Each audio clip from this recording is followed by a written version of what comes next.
Greatness begins here. I'm Curlin Brown. Let's continue to inspire Jamaica. And of course, where else will you see it? CVM TV, of course. Let's delve deep into the issues.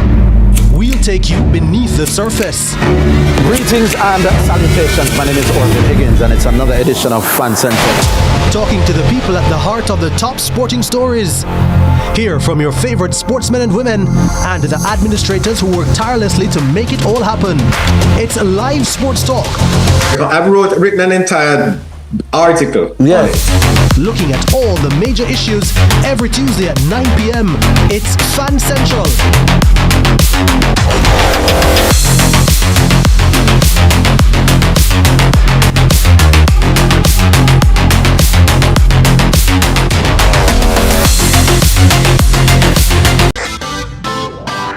Every dream conquered is another dream gained. I land and I fly again like a jet plane.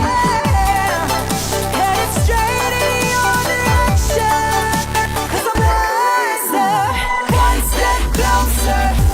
I'm winning 'cause I work so hard. And the music is a play, and the people them I say we are my show tonight. Oh, what a feeling! Don't stop dreaming. Keep on believing in the power of the feeling. Whatever you want, take a chance. Song in your heart, step in your dance. You got a spark, don't put it down. Shine your lights on.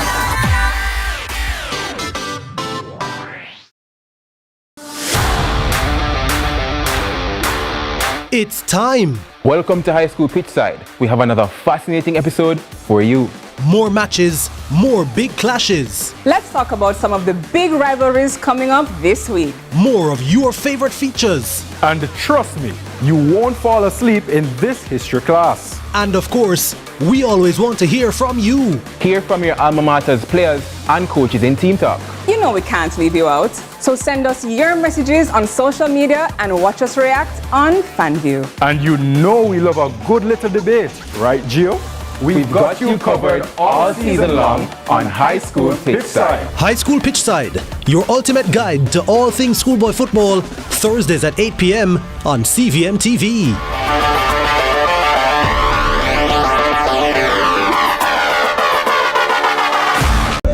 Yeah, man, this is Nadine Sutherland, cause we triumphant, because we not stay down, we not go down. Stop one like we are cause we triumphant. Yeah, this is Nadine Sutherland, big it up Rockers TV with Urchin.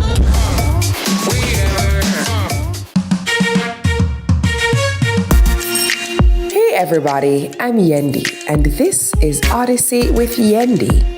In this space, we connect with some of your favorite people as they share their journeys. Here we have some unfiltered conversations as we deep dive into their inspirations, motivations, and experiences to inspire our own life journey.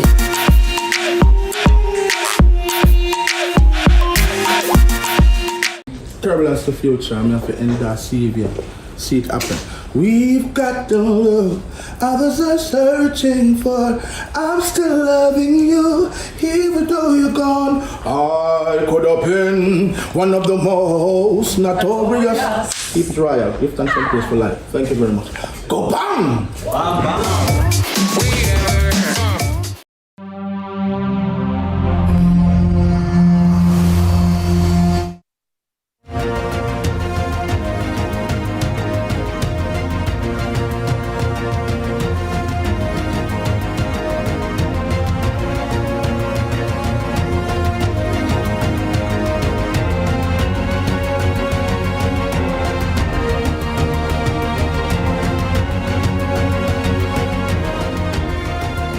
Good evening and welcome to Lead Story. I am Joel Crosskill. Now, as you know, CVM has been your station of choice to track the passage of Hurricane Melissa.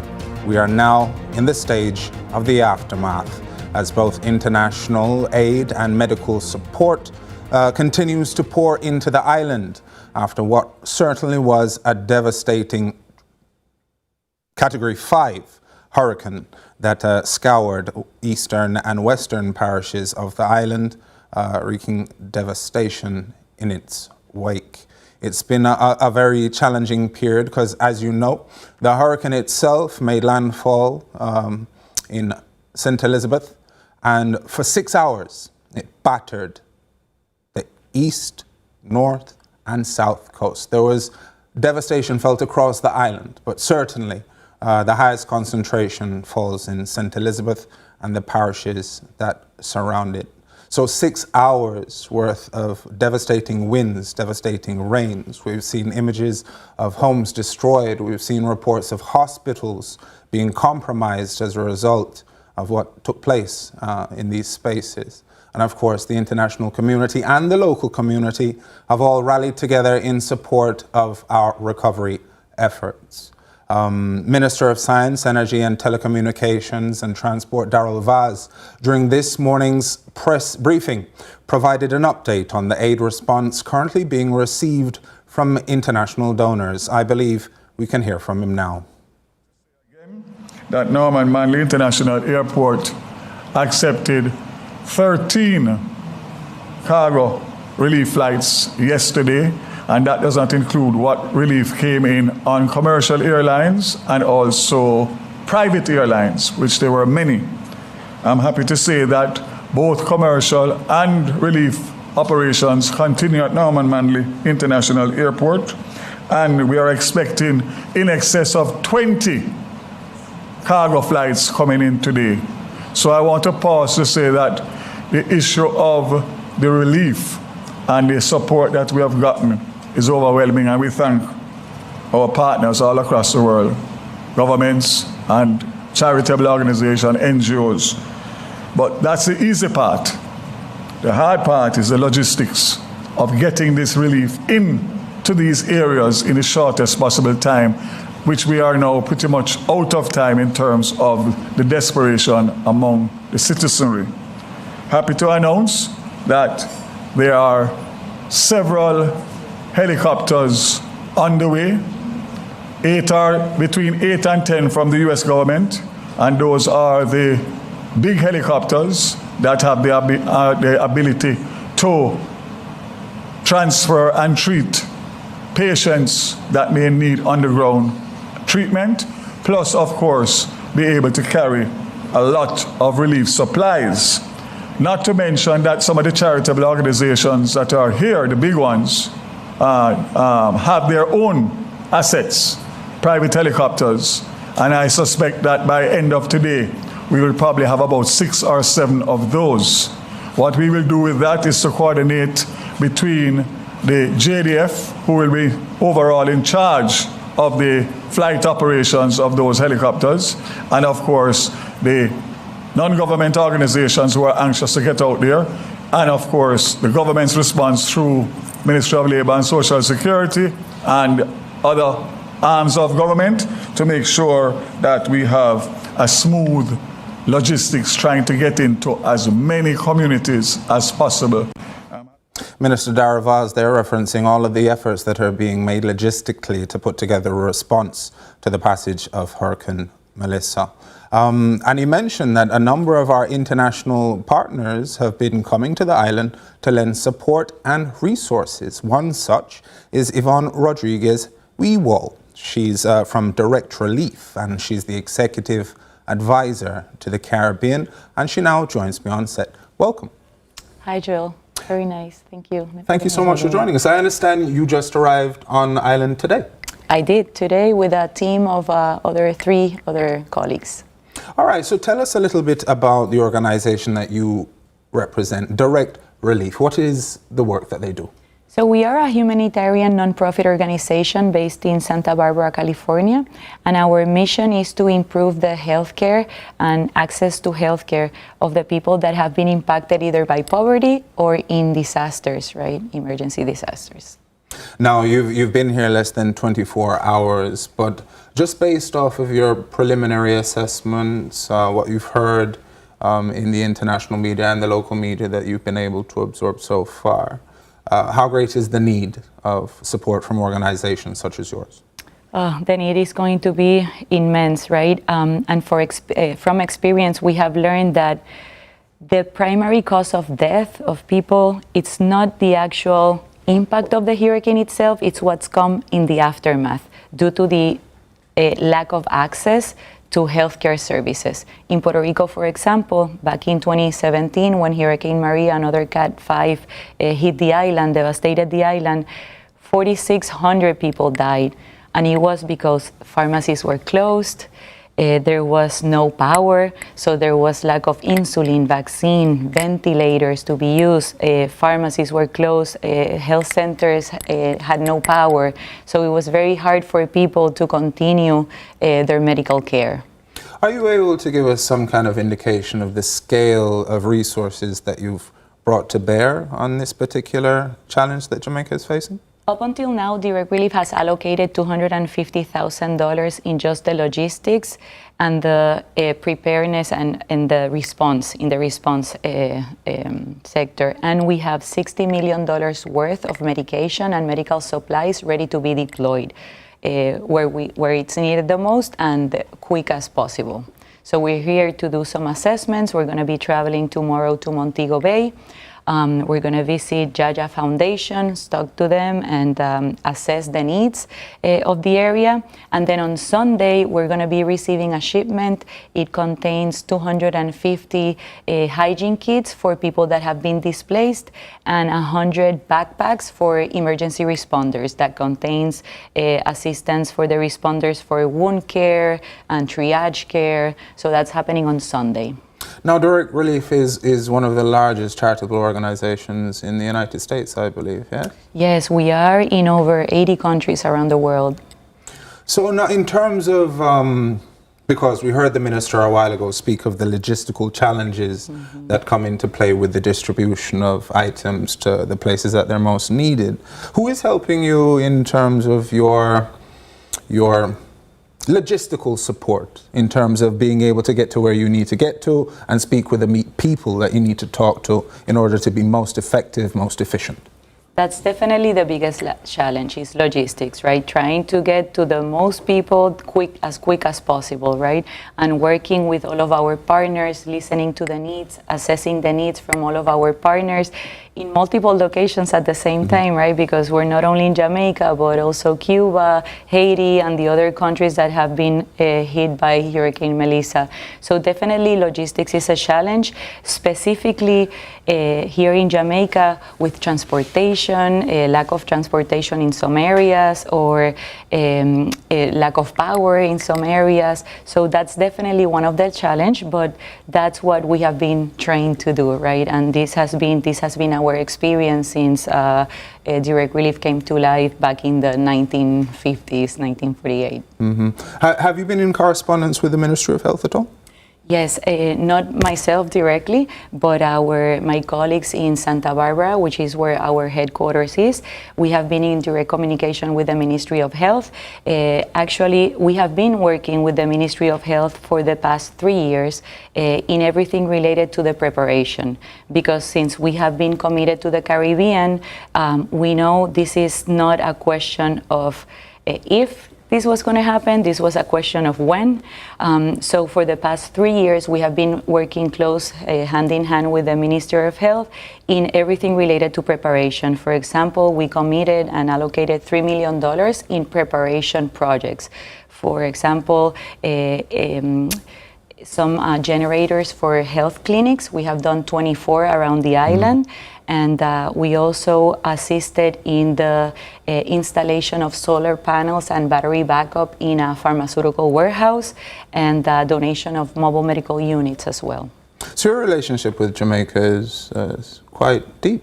Yes. And deepening all the time, I'm sure. Yes, in the Caribbean, actually. We committed a couple of years ago $12 million to the entire Caribbean region, and that's without counting Puerto Rico, because for Puerto Rico, since Hurricane Maria, Direct Relief has invested over $160 million, not only in distribution of medication, but also in cash funding. So from your experiences in other circumstances such as these, what are some of the lessons that you've taken away that you're hoping to apply this time around in terms of helping to improve the general performance and delivery of your intent?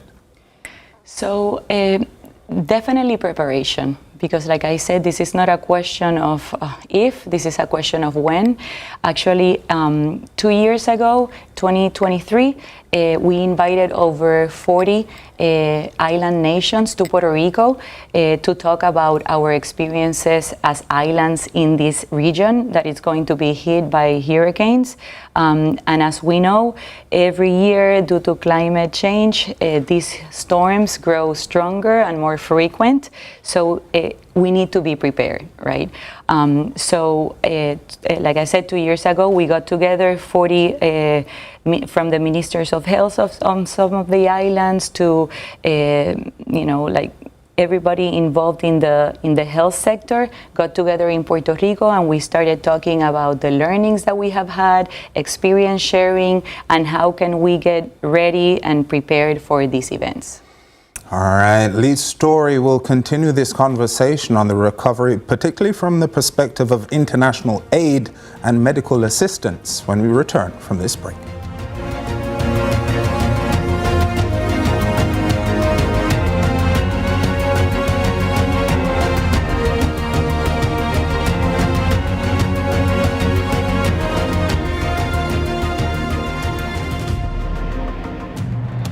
Jamaica's unemployment rate has fallen to 3.3%, down from 13.2% in 2016. Our government's continued focus on job creation is delivering real results. We are building Jamaica. The time by the Office of the Prime Minister is... It's time. Welcome to High School Pitchside. We have another fascinating episode for you. More matches, more big clashes. Let's talk about some of the big rivalries coming up this week. More of your favorite features. And trust me, you won't fall asleep in this history class. And of course, we always want to hear from you. Hear from your alma mater's players and coaches in Team Talk. You know we can't leave you out. So send us your messages on social media and watch us react on FanView. And you know we love a good little debate, right, Gio? We've got you covered all season long on High School Pitchside. High School Pitchside, your ultimate guide to all things schoolboy football, Thursdays at 8 p.m. on CVM TV.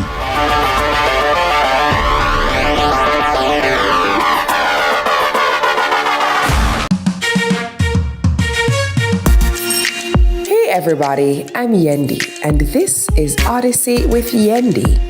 In this space, we connect with some of your favorite people as they share their journeys. Here we have some unfiltered conversations as we deep dive into their inspirations, motivations, and experiences to inspire our own life journey.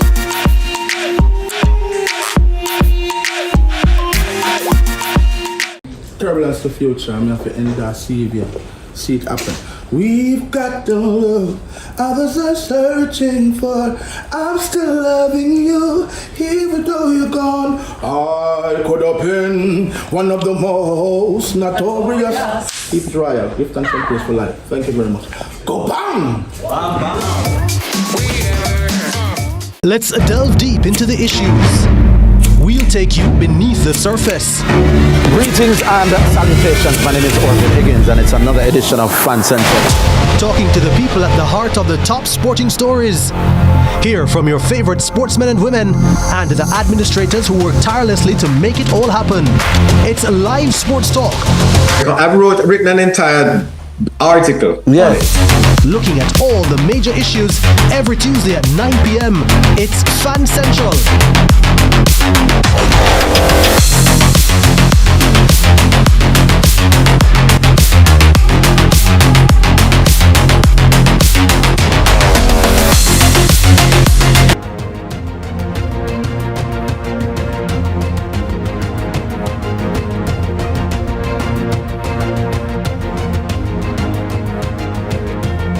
Welcome back to Lead Story. We are still tracking Hurricane Melissa. It's the aftermath portion of our tracking sequence. We've been covering a lot of ground in terms of the assistance that Jamaican has been receiving internationally and locally as well. Ahead of the break, I was joined by Yvonne Rodriguez Weewall of Direct Relief, a massive charity that has come to the region and provided medical and healthcare assistance in a number of challenging circumstances for countries of the region.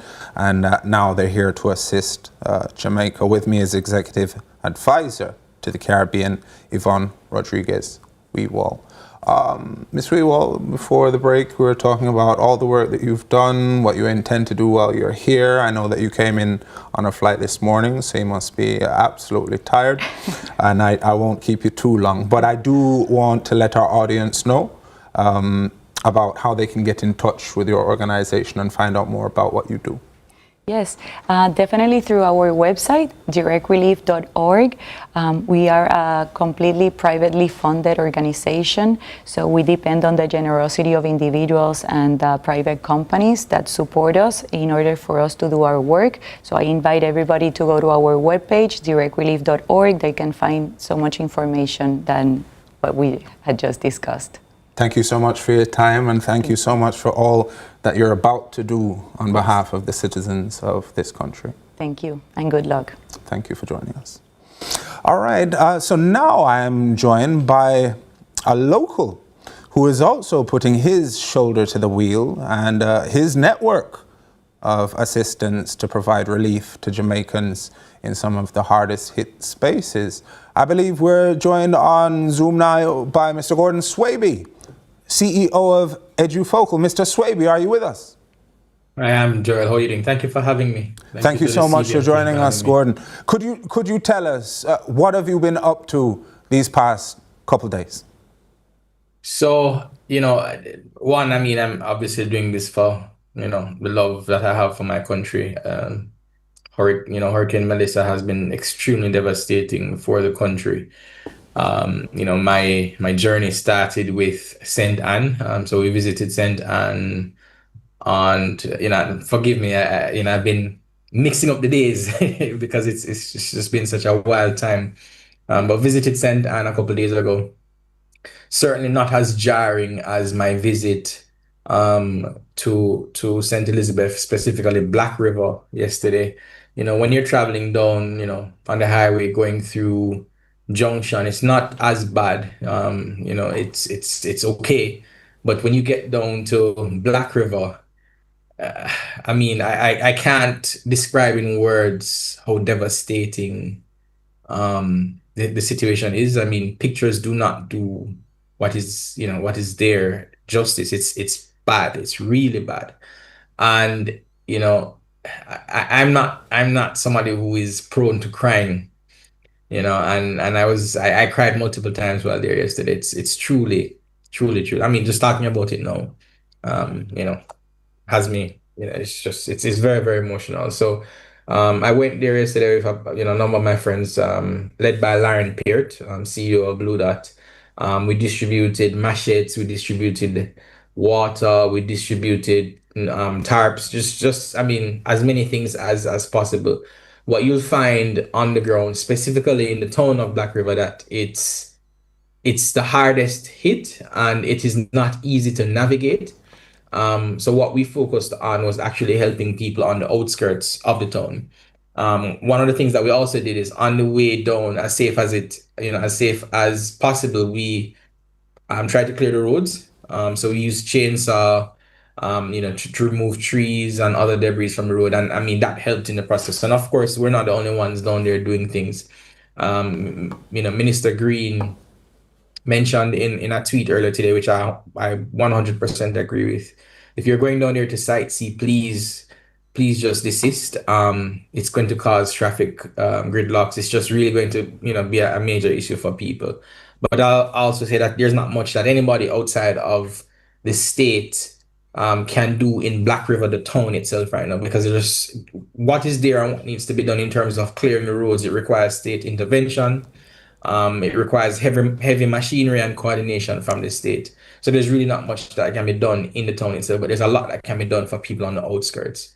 So with my wife, I'm heading to Westmoreland on Sunday, and we plan again to just repeat what we've been doing in St. Elizabeth in terms of distributing supplies. Why are you people's doing needs? Mr. Swaby, why are you doing what you're doing? Why are you putting yourself in these challenging situations, putting yourself at risk even going into some of these spaces? What compels you? I mean, honestly, and you know, it's I grew up in a household of people who do good. My father is a lifelong Rotarian. I grew up seeing my parents, you know, do good. My grandparents, that's all I know. And I feel compelled, you know. But I would say most importantly, I've been blessed. I've been blessed with resources, you know, and I live in Kingston, and we didn't even lose electricity during the hurricane. And if you're from Kingston and you're in Kingston, you're in this bubble without realizing it. It's easy to believe, if you're not tuned into what is happening elsewhere in the island, that it was it was an uneventful hurricane. And it absolutely was not uneventful, right? It was a catastrophic. People are not using the words, they're not using words like catastrophic lightly. It truly was a catastrophic hurricane. In fact, looking at the photos, you'd think that it was a tornado that passed. We are looking at the photos as we speak, as our audience. We're seeing trees stripped of all their foliage. We're seeing vehicles turned on their sides, and we're seeing views of the coastline where previously there were none. Absolutely. I mean, it is.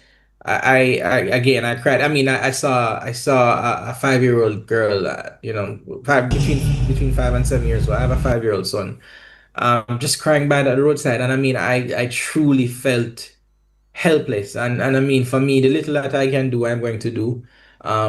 There's a story that I like to tell. With it's an old man and a young girl walking by the seaside, and the little girl is taking up the starfish and throwing it back into the sea, and the man is like, "Why are you helping?" And she said, because it's pointless. There's so many of them, and the little girl's response was, "I helped that one." And for me, that's my philosophy. I can't help everybody. It is at times extremely overwhelming.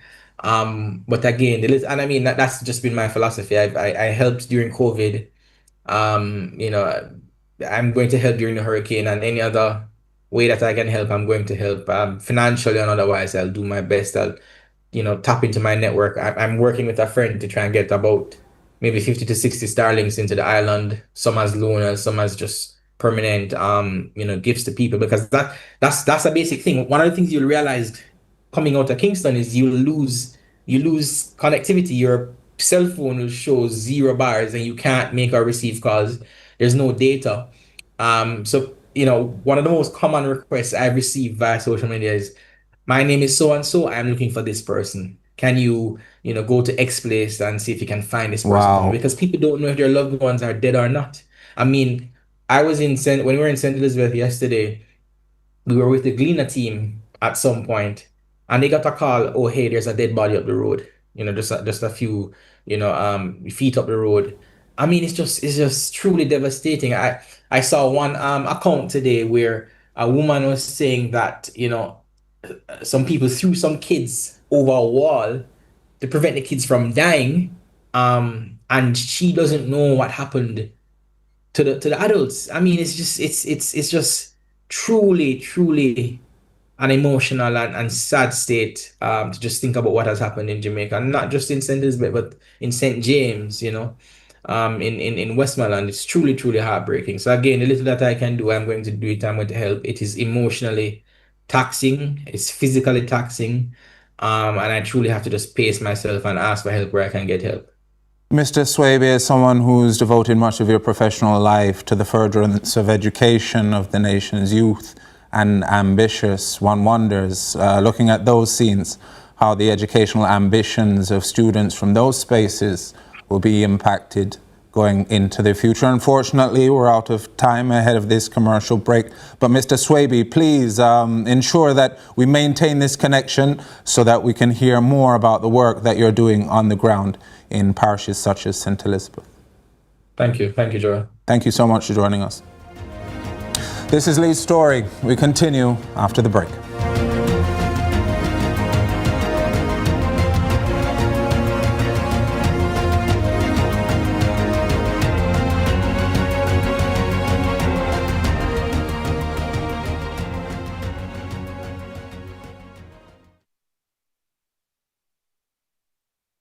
Jamaica, make we do the right thing. Make we live good today for a better tomorrow. Talk it out. Don't fight it out. The time by the Ministry of National Security is 6:30.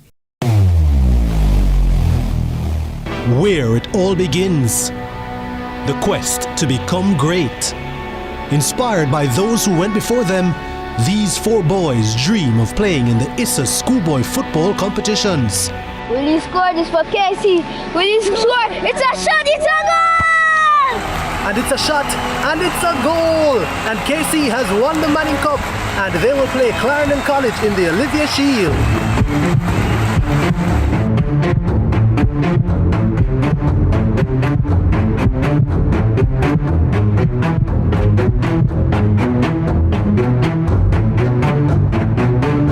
And that's what you love to see. They may be rivals, but the camaraderie is what it's all about. Can't wait for the final. When the bus the man, I want to watch my son play finals for CVM, you know. But mums, you can't watch it on CVM website, man. Come on, my son score, my son score, my son score, my son score. Greatness begins here.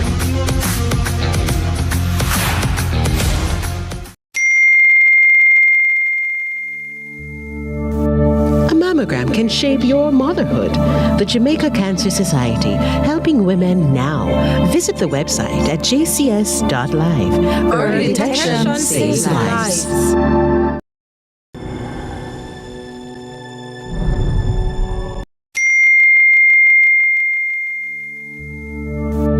A mammogram can shape your motherhood. The Jamaica Cancer Society, helping women now. Visit the website at jcs.live. Early detection.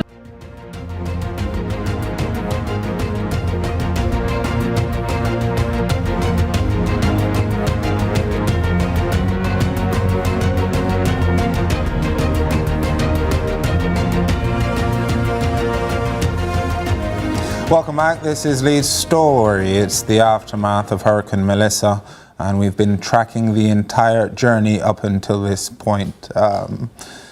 We're just returning from a commercial break. Prior to the break, we heard from founder of EduFocal, Mr. Gordon Swaby, who shared with us some truly heart-rending recollections of his tours to spaces, the devastation that he saw in St. Elizabeth, that you were also privy to. You saw those images on screen of the land completely misshapen by what has passed. We haven't seen our beautiful parishes looking like this in the past, and it's truly a tragic sight. We heard from Yvonne Rodriguez-Weewall, who is also part of a contingent of persons from overseas who have committed to helping Jamaica on its recovery journey. She's representing a charitable organization known as Direct Relief, who come to the country with significant experience and also significant resources, including medications. And they'll be using all of their know-how to help alleviate the circumstances Jamaica currently faces. So we've been looking at the response, international, local. Now we take particular interest in the response of the medical fraternity. We're joined now by Dr. Renee Bedreau, President of the Jamaica Medical Doctors Association, the JMDA. Dr. Bedreau, are you with us? Yes, I am. Hi, good night. Thank you for having me. Good evening, Dr. Bedreau. Thank you so much for joining us at this hour. First of all, can you just give us a general feeling of what the medical profession, or how the medical profession views natural disaster of such scale? What is their first response to something like this? I will say that we are traumatized at just the devastation that Hurricane Melissa has caused. She has destroyed completely Black River, and from the reports, Cornwall is decimated. There is damage to a lot of institutions: Savannah Public General Hospital, Falmouth Hospital, Falmouth Health Center, Noel Holmes Hospital, there's just so much widespread damage on the western and southern end of our countries and in that healthcare system. And we have been left traumatized, but we have that grit and we know that we're going to get this done and we're going to work to bring back the health sector to some new state of normalcy. We are determined to do that. Our doctors have unfortunately been rendered homeless. Many of them, most of them have been rendered homeless, especially within the St. Elizabeth area. And if they have not been rendered homeless, they have had serious damages to their homes. I have doctors in Black Rivers who their cars are damaged, and the few that are left undamaged, they're sleeping in those cars. It's just a really bad situation. I can remember when, JMD, we couldn't contact anybody in Black River, in Westmoreland at all. And we could not communication was really intermittent with the doctors in Noel Homes and Falmouth and in Cornwall Regional at one point. It was scary on our side to not know the state of our colleagues, whether they are dead or alive, if they have someplace to sleep or live. And just to hear the stories, it is so tragic. It is just so tragic. I have doctors who, her and her kids had to go and hide in a bathtub. And I'm sure this has happened to other persons as well. They've had to go and hide in a bathtub and there's no roof. The windows have shattered, the doors have blown open. And we've had females who are, they have the only security they have is like a bedroom door. So it was really devastating to hear the stories and to see the images and all that is happening on the ground. We as a JMD, we have partnered with the disaster management of the Ministry of Health and in getting volunteers. And so far there's over 100 volunteers. And this is just not a JMD initiative. All the other medical unions within the country is also working with it, with the ministry. But as a JMD, we are also, alongside those other unions, we're also going tomorrow and over the weekend into the next week to do mission trips and to provide supplies, be it food or medical supplies, because those are really short and in high demand in these areas. So it has been a traumatic experience, and we do need the support from Jamaica and from overseas for the medical side, and in order to get the supplies in so that we can care for our patients, because our patients have to be evacuated to other hospitals like Mandeville. We had a patient that has to be evacuated to University Hospital as well. So it's really, really bad. Dr. Boudreau, I understand that a small contingent of the Medical Doctors Association have made their presence felt already on the ground in some of the most worst afflicted areas. Are you able to receive reports from them? Because I know it's certainly a challenge in terms of communications. Have they somehow, some way been able to really translate the devastation that they've now witnessed firsthand? Yes, they have. We did go radio silent for a bit, and they have sent us some of the things that they need in these devastated areas, as well as just how really bad it is in these areas. They have sent us some information. We await tonight further updates so that we can prepare even further for the weeks upcoming. We've heard that in the aftermath of a disaster of this nature, it's not necessarily the injuries that lead to an elevated casualty toll. It's often the outbreak of disease. Would you be able to speak more directly to that, specifically around some of the diseases associated with our tropical climate, such as potentially dengue? Yes, that is a serious possibility with the mosquitoes that would have arisen from the floodwaters. And now you have persons that are no longer protected by the home. They're outside, they're out in the elements. So mosquito repellents are absolutely important during the season. In addition, if there's no fresh running water, persons could have transmission of gastrointestinal diseases, because cleanliness may be an issue if we have no consistent, if there is no consistent source of clean running water. So we have to look out and be prepared for that. If there is, hopefully there isn't, by God's grace, that upspike in mosquito-borne diseases as well as gastrointestinal diseases. And of course, with persons more exposed to the elements, we could see an uptake of respiratory diseases as well. So these are all the things that we have to ensure we prepare ourselves for.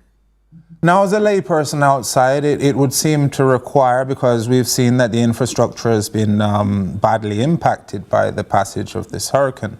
Do you think field hospitals are a likely possibility in many of the most worst affected spaces to provide on-site medical attention? Definitely. Field hospitals will now be the way to go because many of the buildings cannot be repaired immediately. Some of them honestly just need to be torn down and they need to be rebuilt and built to withstand this kind of devastation so that there is no repeat of this unfortunate event in the healthcare system. Now, I know your organization represents young doctors in particular. I'm sure this has a particular toll on them, particularly coming out of the experiences that they may have had during the COVID pandemic. What are your members saying? How are they contextualizing this catastrophe? I think that we have been involved with one disaster after the other. First it was COVID, then we had burial just recently. Now we're having Hurricane Melissa, and it's traumatizing, but I think we are a resilient bunch and we deeply care and love our nation. And the support from the medical community has absolutely been overwhelming. Persons have sent in donations, and this is just early days yet. We still do need more donations, but the support has been overwhelming. Persons have been calling the office to organize health fairs, to organize health teams going out. And I really do believe that while it can be very traumatizing, we have a certain level of resilience as Jamaicans, and we are going to get through this. We are definitely going to get through this, and we're willing to work with the Ministry of Health and Wellness and any other ministry or non-government organization to restore some new state of normalcy within our country. Thank you very much for that, Dr. Renee Bedro. I hope we can continue our conversation on the other side of this break. This is Lead Story. I'm Joel Crosskill.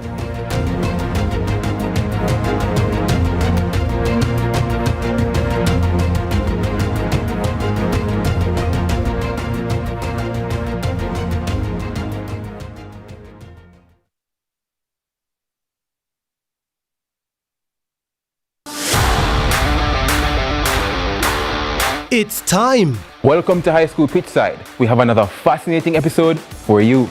More matches, more big clashes. Let's talk about some of the big rivalries coming up this week. More of your favorite features. And trust me, you won't fall asleep in this history class. And of course, we always want to hear from you. Hear from your alma mater's players and coaches in Team Talk. You know we can't leave you out. So send us your messages on social media and watch us react on FanView. And you know we love a good little debate, right, Gio? We've got you covered all season long on High School Pitchside. High School Pitchside, your ultimate guide to all things schoolboy football, Thursdays at 8 p.m. on CVM TV.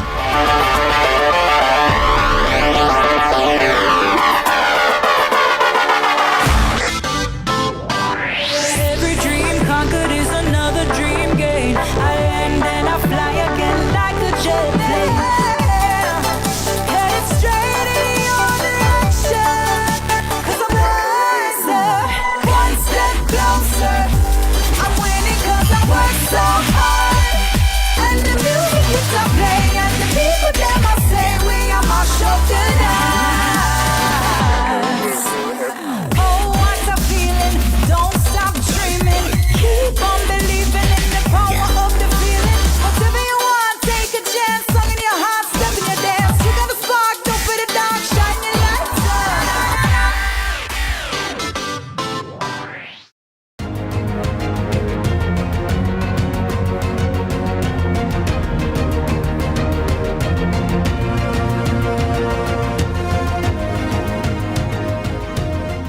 We're tracking the aftermath of the passage of Hurricane Melissa. We've been discussing a number of issues in terms of the relief effort, medical assistance, logistical complications, the challenges associated with communication lines that make it difficult to establish meeting points where to rendezvous with resources, etc.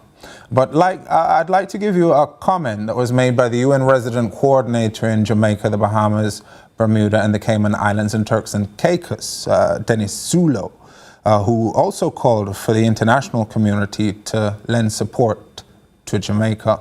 Zulu said at the moment the United Nations is working in partnership with the national authorities and other partners, both bilaterally and multilaterally, to undertake the first assessment of the extent of the devastation. He spoke to reporters at the UN. We have his comments now. So at the moment, the United Nations is working in partnership with the national authorities and indeed other partners, both the bilateral and multilateral partners, to really undertake the first assessment of the extent of the problem and see how we can respond expeditiously to alleviating those who are in need at the moment, which is a huge number, although we don't actually have actual figures, but we estimate to be a very large number. We have therefore working close with government and the Caribbean Disaster Emergency Management Agency, CDMA, putting together a response. And immediately some of the actions that will be taken is really around life support initiatives or life sustaining initiatives, making available water, food, and other resources that immediately in need by the people who've been affected. We're also working with government to try and support the shipment of vital supplies from our hubs in Barbados. So there's quite a lot of work going around shipping supplies from Barbados, as well as shipping into the country several specialists who might be needed to support the response effort. As of now, we are seeing that there's movement towards some sort of semblance of normality, although this will take a bit of time given the destruction around the country. And government went out of its way, I must say, in terms of prepping. Shelters were opened, information was shared across the different media, alerting people to the forthcoming hurricane. Government even made available transportation to move out those who might have been considered to be in very vulnerable areas, to move them to safe locations. The government reached out to development partners such as ourselves in the UN, working together to see how we could have a coordinated response. So I'm saying that government did its very best, and I guess the fact that Hurricane Melissa was moving very slowly gave government and ourselves adequate time to sort of prepare. Obviously, in situations such as the ones we're in, nothing works according to clockwork. So,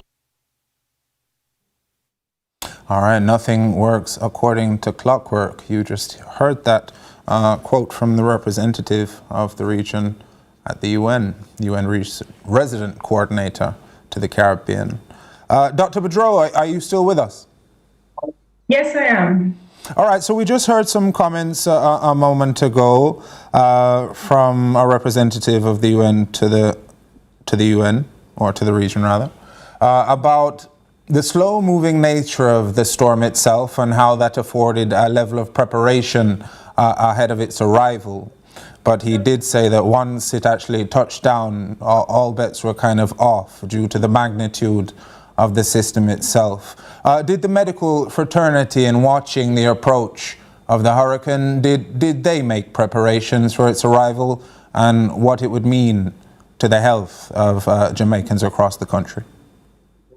Well, the Ministry of Health and Wellness had instructed the hospitals to go into emergency mode.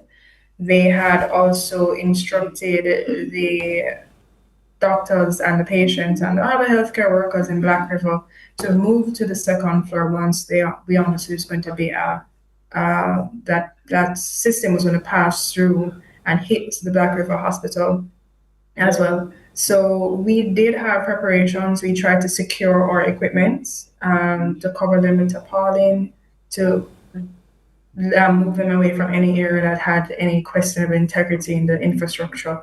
So there was some preparation that was done. Were there any additional resources that were put in place to potentially support the challenges, the infrastructural challenges that we're now facing on the ground, such as the presence of oxygen and other immediate healthcare necessities? Were they put in place? I'm not able to comment at this time on with regards to those specificities. I'd have to check with different hospitals to see what was done in that particular region or that particular hospital. Okay, that's fair enough. Now, in terms of your membership, you said that you have plans to go back into the spaces tomorrow. Will you be joined by any additional agencies or organizations potentially from overseas, potentially even Doctors Without Borders? Have you been in contact with them? Not as yet. We tomorrow will be, because of the urgency of it and because of the closeness of it, the GMD will be going in alone. There are, however, efforts that we are trying to get international levels of involvement and sponsorship. We have received some support from an international Christian community in the United Kingdom. They have sent their support to the GMDA, which we are very grateful for. And we will be reaching out to other countries and their medical fraternities to see if they can support us in any way that they can.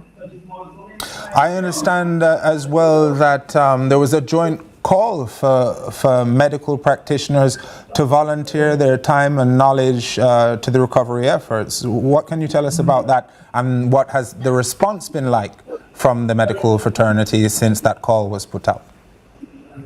The response has been overwhelmingly good. It has been really overwhelming. It has been heartwarming, really.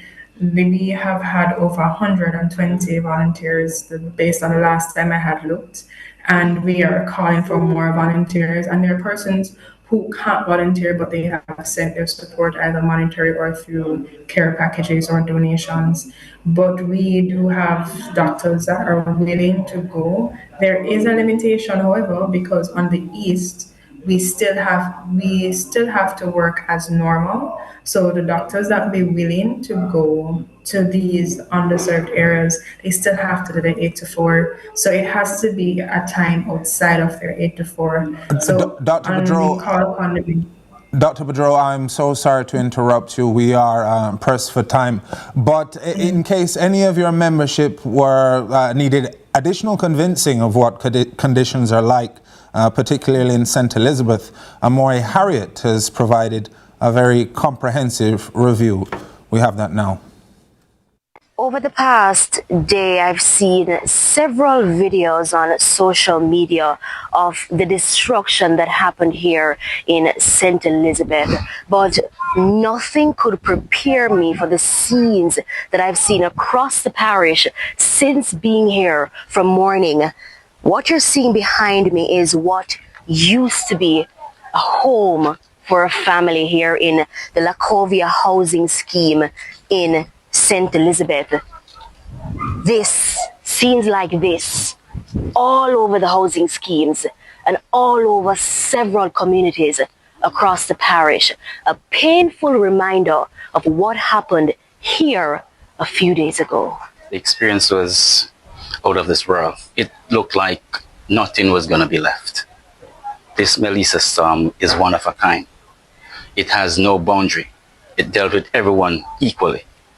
Yes, it is one of the worst situations that could ever occur in Jamaica. Everything came down. So you see the roof here, even the back section are right over here right now. I haven't even got to this part as yet. I'm gonna get to this yet. Wow. So I'm going stage by stage right about now. Wow. It was a big, big, big damage. Magnificent defeat, so to speak. This is going to take a long time to rebuild. Everything just gone. Everything just gone. So gone, man. You don't know how to manage. So how are you feeling right now? Bad. and my husband died, so back up not nothing, back up not there is rough, man. Rough, everything. Setting it to bed and mattress, but there's nothing, and this dresser can't open. Because it rain, the water soak it, and the one over there can't open. So whatever, and everything is wet. Everything just comes. Try to tell you. For a lot of the persons, it's not only the financial distress, it's also the mental and emotional distress, because you're not here and your house has been destroyed. You're inside the house, your house is being destroyed. Where do you turn to? What do you do next? The community was blocked off after the storm. We couldn't go to Santa Cruz, we couldn't go to Black River. And persons who own supermarkets in the area, they live out of the area, so those are closed. What do persons do? Where do you get food? Where do you get water? That's a major concern for a lot of us. And how do you get medication if someone gets sick? What are we supposed to do if someone gets injured? We're completely hopeless here. There's no way to get in contact with family members who are on the island and those who are off the island as well. Those who are overseas, they can only watch what they see on camera. So you don't know whether or not your family member is in the hospital or whether or not they're alive. Yeah, I have school on Monday and I don't know who I'm going back. I'm troubled about leaving my family here and going back. That's all the time we have here on Lead Story. It's been a pleasure hosting this discussion. We've had a number of very interested and committed guests to the cause. Yvonne Rodriguez Wall of Direct Relief, a charitable organization out of the United States, who are here to help delivering resources and medications. We also spoke to Gordon Swaby of EduFocal, a heartbreaking recollection of his tour of this space, just trying to bring cheer to some of the sadness that is taking place in those areas right now. And